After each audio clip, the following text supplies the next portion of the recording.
ఈయన మొట్టమొదటిగా అంటున్నటువంటి మాట ఏమిటి? ఇంతకుముందు మనం ఏం చెప్పుకున్నాం? నేత్రములను బట్టి అవతల వాడి గొప్పతనం తెలుస్తుందని చెప్పుకున్నాం. కాబట్టి ఆ నేత్ర సౌందర్యాన్ని వర్ణిస్తున్నాడు. ఎవరు? మహానుభావుడైనటువంటి ఆంజనేయ స్వామి.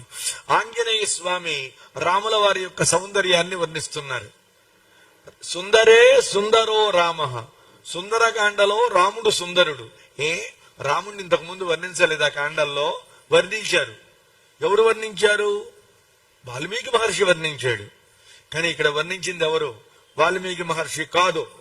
సాక్షాత్తుగా మహానుభావుడు, భాగవతోత్తముడు, సదాచార్యుడు, అంతేకాదు సీతారాముల్ని కలపబోతున్నటువంటి వాడు, ఆచార్య స్థానీయుడు, మహాభక్తుడు అయినటువంటి హనుమ వర్ణిస్తున్నాడు. ఇది వినాలి మనం. ఇప్పుడు మన జన్మ చరితార్థం అవుతుందండి. రామా రామా రామా అంటేనే మన జన్మ తరించిపోతే రాశబ్దోచ్చారణాదేవ బహిర్నిర్యాంతి పాదకాః. రా అనంగానేట ఒక అక్షరం చాలండి. రా. అయితే రారా అని చెప్పి మనం ఎవరిలో ఆహ్వానించే సమయంలో పిలిచిన రా కాదండి. పవిత్రమైనటువంటి శ్రీరామచంద్రమూర్తి నామంలో ఉన్న రానే అనాలి. అలాలి. అప్పుడు పాపాలన్నీ బయటికి పోతాయిదండి. పునః ప్రవేశ భీత్యాతో ఈ వెళ్ళిన ఊరుకోవుగా. ఏమంటే నిజానికి ఏ మాటకు ఆ మాటే. మనలో పాపాలు మనల్ని ఆశ్రయించి ఉన్నాయి కదా, మనం వాడికి బాగా ఆశ్రయం ఇచ్చాం కదా, వాళ్ళ రా అనగానే బయటికి పోయినాయి కదా, అవి ఏం చేస్తాయంటే మళ్ళీ వద్దామని ప్రయత్నిస్తాయిటండి.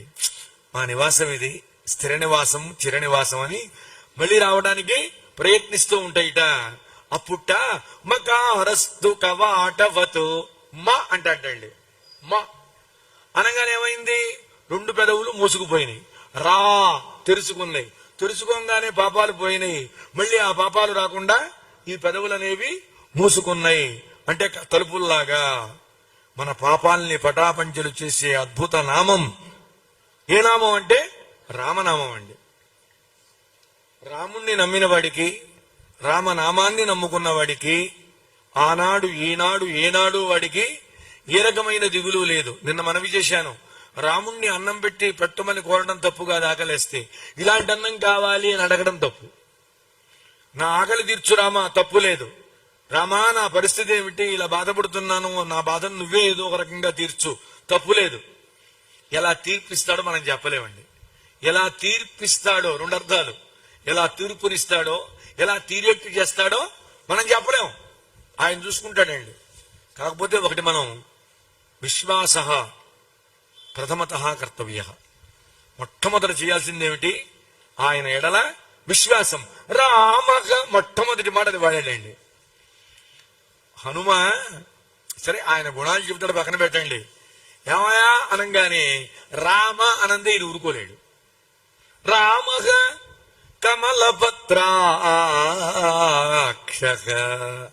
అసలు ఆయన చెబుతూ ఉంటే సీతమ్మ తల్లి శిరస్సు అలా ఆనందంతో ఊగిపోతోంది. ఊగుతుందా అని ప్రశ్న నైకండి. అంటే నా వరకు నేను శ్రోతగా ఉండి అనుభూతి పొంది చెబుతున్నా. రామాయణం ఎవరైనా చెప్పచ్చండి, నేను కాదని నేను అన్ను. కాకపోతే నేను భక్తుల్ని కోరుకునేది ఒకటే, ఏమిటంటే కాస్త సంస్కృత జ్ఞానాన్ని పొంది ఎక్కడికి వెడగొట్టాలి అనేది కొంచెం తెలుసుకోవాలండి. అక్కడక్కడ కొంతమంది చెబుతూ ఉంటారు, బాగా చెబుతారు వాళ్ళు. కానీ శ్లోకాలు చదివేటప్పుడు మాత్రం మా చెవుల్లో అమాంతం ఒక చాకు పెట్టో లేకపోతే కాల్చినటువంటి దబ్బనం పెట్టో పొడిచినట్టు అనిపిస్తుందండి. ఎవరైనా సరే ఎంతటి సంస్కృతం నాకే అనిపిస్తే అక్షర జ్ఞానం లేనివాడిని పండితులకు ఎలా ఉంటుందండి, సాహిత్యవేత్తలకు ఎలా ఉంటుందండి, వ్యాకరణ పండితులకు ఎలా ఉంటుందండి.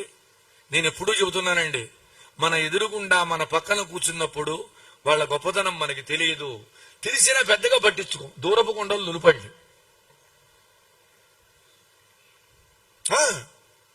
నేను కాలేజీ నుంచి బయటికి వెళ్ళిన తర్వాత బాధపడని రోజు లేదండి. ఉన్నప్పుడు వాళ్ళ విలువ నాకు తెలియదు. ఎవరు తక్కువండి?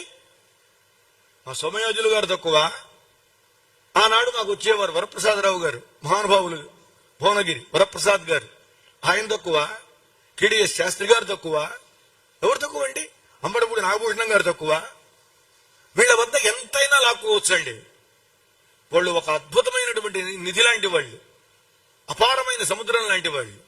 ఎంతసేపు దరిద్రమైన మాటలు. బహుశా విద్యార్థి దశ దరిద్ర దశ ఏమో అనిపిస్తుంది నాకు. ఏమిటంటే ఇంపార్టెంట్ చెప్పండి సార్, ఇంపార్టెంట్ సార్. గురువు గారు చెబుతూ ఉండేవారు, నాయన ఈ 4 రావచ్చు, ఇంకో 4 కూడా చదువుకు వెళ్ళండి, ఎందుకైనా మంచిది అనేవాళ్ళండి. ఇంతకుముందు చెప్పా, పరమ సత్వ సంపన్నులు మా గురువర్యులు. మాకు ఆ లక్షణం రాల, ఆ చిరునవ్వు రాల, ఆ ఓర్పు రాల, ఏమీ రాల. మరి ఆయన దగ్గర సాహిత్య సముద్రం ఉంది. ముళ్ళపూడి సత్యనారాయణ దాస్ గారు వస్తారు, ఆయన దగ్గర వ్యాకరణ సముద్రం ఉంది. వీళ్ళు ఎక్కడండి? ఒకళ్ళు ఇక్కడి నుంచి అటు, ఒకళ్ళు ఈ పక్కనే ఉన్నారు. మనం ఎంత అదృష్టవంతులం అండి. మన ఈ ఆనంద తీర్థ అగ్రహారంలో సంస్కృతంలో దిట్టలైనటువంటి మహానుభావులు ఉన్నారండి. ఇంక తెలియకుండా ఎంతమంది ఉన్నారో నాకు తెలియదు. అవునా కాదా? మనకేం తెలుసు అండి? అవునా? వాళ్ళ దగ్గర అధ్యయనం చేసేటప్పుడు వాళ్ళ గొప్పతనం తెలియదు. వాళ్ళు ఎదురుగుండా ఉన్నప్పుడు వాళ్ళ గొప్పతనం తెలియదు.